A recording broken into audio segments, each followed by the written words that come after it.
To doctor மைக்லீஸ் music therapy channel. இன்றைய பதிவிலையும் ஒர்க்கிங் மெமரி அவர் இன்டெலிஜென்ஸ் என்ற தலைப்பில் சில செய்திகளை நம்ம பகிர்ந்துக்கலாம். சில பதிவுகளுக்கு முன்னாடி கூட பார்த்தோம், ஒர்க்கிங் மெமரினா எதெல்லாம் வச்சுக்கலாம், எப்படியெல்லாம் நம்ம யோசனை பண்ணலாம், எவ்வளோ பாசிட்டிவ்னஸ் அதில் இருக்கும், எப்படி அது டே டு டே ரூட்டீனுக்கு யூட்டிலைஸ் பண்ணிக்க முடியும் அப்படின்னு.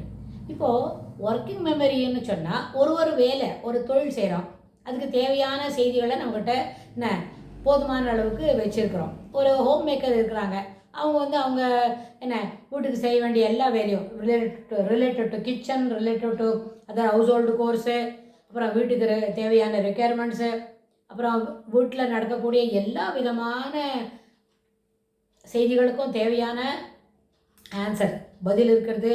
முதல்ல வீடு கூட ஒரு 32 டிபார்ட்மெண்ட் இருக்கிற அளவுக்கு அதில் வேலை செய்ய முடியும். If it is a smaller family, nuclear family, இல்லை ஜாயிண்ட் ஃபேமிலி, ஒரு 6-7 பேர் இருக்கிறாங்க வீட்டில் அப்படின்னு சொன்னால் அந்த வீட்டுக்கு ஒரு 32 டிபார்ட்மெண்ட் இருக்கும், ஒரு கவர்மெண்ட் ஆஃபீஸ் போல். அப்படின்னா அந்த 32 டிபார்ட்மெண்ட்டும் அது 32 ஆள் வேண்டாம், ஒரே ஆள் போகிறோம் 32 டிபார்ட்மெண்ட்டும் பார்த்துக்கிறதுக்கு. Because it doesn't have more members. சில டிபார்ட்மெண்ட்லாம் இருக்கவே இருக்கும், அதில் வேலைக்கு அவசியமே இருக்காது. சில டிபார்ட்மெண்ட்லாம் கிடையாது, அதனால அங்கே ஆளும் கிடையாது, அப்படி இருக்கும். ஸோ அந்த மாதிரி ஹோம் மேக்கராக இருந்தால் கூட அது home maker R to take initiative to clear all these things. அப்படின்னா இந்த 32 டிபார்ட்மெண்ட்டுக்கு தேவையான எல்லா செய்திகளும் தெரிஞ்சுக்கணும். இதில் முக்கியமானது அந்த இதெல்லாம் நம்மளுக்கு வேண்டாமே, why should we prepare all these things, இதெல்லாம் வேண்டாம். It is a menial job, it is not related to our capacity, அதெல்லாம் நம்மளுக்கு இட் இஸ் இம்மெட்டீரியல் அப்படின்னு நினைக்கிற லேடிஸாக இருந்தால் அந்த ஹோம் மேக்கருக்கு ஒரு யூஸும் கிடையாது. She cannot claim as a home maker. She is neither a home maker nor office goer. ரெண்டுத்துக்கு நடுவில் அப்புறம் விளையாட்டாக தான் சொன்னோம், ரெண்டும் கட்டானா இருப்பாங்க அப்படின்னு. ஆனால் சரி, இதுக்கெல்லாம் ஹோம் மேக்கருக்கு தேவையான ஒரு நார்மல் ஒர்க்கிங் மெமரி இருக்குது. அப்புறம் அவங்களோட ஜென்ரல் இன்டெலிஜென்ஸ் எப்படி இருக்கும், அதுக்கும் ஒன்று தானா? ஒரு ஜென்ரல் இன்டெலிஜென்ஸ் ஒருத்தருக்கு நிறைய இருந்தால் தான் ஒர்க்கிங் மெமரி சரியாக செய்ய முடியுமா?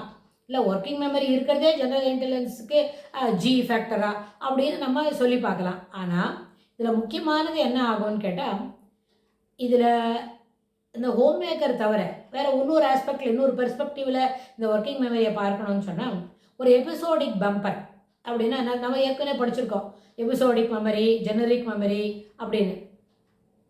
ஒரு நிகழ்ச்சியை பற்றி சொல்லணும் அப்படின்னா அதில் ஒரு எபிசோடு, அதாவது ஷார்ட் டேர்ம் மெமரியில் இருக்கிற செய்திகள் அது இம்மிடியேட்டாக ட்ரான்ஸ்ஃபர் ஆன after 7th days or 14th டேக்குள்ளே அது ட்ரான்ஸ்ஃபர் பண்ணின லாங் டேர்ம் மெமரியில் இருக்கிற நினைவுகள்.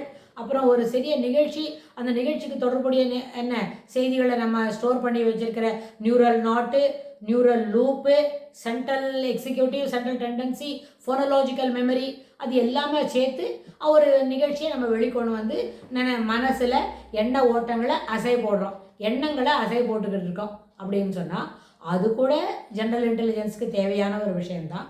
அதே மாதிரி ஒரு சின்ன ஒரு ஸ்கூல் போகிற பசங்கள்கிட்ட, ஒரு 10 வயசு தாண்டின பசங்க, இல்லை 12வது வயசு தாண்டின பசங்க அவங்கள்ட்ட அவங்களோட ஜென்ரல் இன்டெலிஜென்ஸை நம்ம பார்க்கலாம். இல்லை ஒரு காலேஜ் போகிறவங்கள்ட்ட, ஒரு அடலசன்ஸ் முடிய போகுது, 19 வயசு 20 வயசில் இருக்கிறவங்க, இயர்லி இப்போ தான் நாளையிலேருந்து அடல்ட்ஹுட் வரப்போகிறாங்க அப்படின்னா அவங்கக்கிட்ட செக் பண்ணி பார்க்குற ஒரு ஜென்ரல் இன்டெலிஜென்ஸ் அப்படின்னா அவங்கள்ட்ட ஒரு நிறைய சென்டென்ஸ் கொடுக்கறது, நிறைய சென்டென்ஸ், ஒரு 30 சென்டென்ஸ் 40 சென்டென்ஸ் கொடுத்து எல்லாத்தையும் அவங்கள படிக்க சொல்கிறது.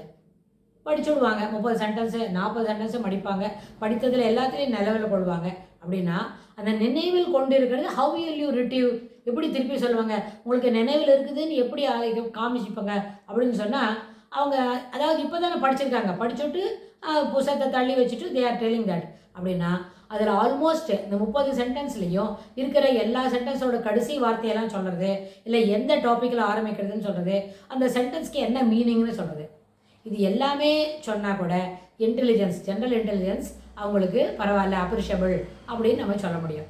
இதெல்லாம் ஒரு சின்ன டெஸ்ட்டு மூலமாக பண்ணி பார்க்கலாம். இப்போ நம்மளுக்கே சாதாரணமாக செல்ஃப் டெஸ்ட் பண்ணிக்கணும் அப்படி பார்க்க போகிறோம் அப்படின்னா, ஒரு இடத்துல போய் பார்க்குறது, நம்ம வீட்டிலே நம்ம ரூமில் இருக்கிற இடத்துல என்னெல்லாம் சாமான் வச்சுருக்கோம்னு ஒரு தடவை பார்த்துட்டு வந்து அந்த இடத்த விட்டு நகர்ந்து வந்தோடனே அந்த டேபிளில் என்ன செய்தியெல்லாம் பார்த்தேன், வாட் ஆர் ஆல் தி என்ன இப்போ சாமான்லாம் அங்கே என்ன வச்சுருந்து, என்ன மாதிரி டாய்ஸ் வச்சுருந்ததா, இல்லை திங்ஸ் ரிலேட்டட் டு ஸ்கூல் கோயிங்கா, பேனா பென்சில் இரேசர் அந்த போட்டுக்கிற பென்சில் பாக்ஸு அது போல் வச்சுருந்ததா அப்படின்னு ஸ்கூல் போகிற சின்ன பசங்களையும் நம்ம அதை கேட்டு தெரிஞ்சுக்கலாம்.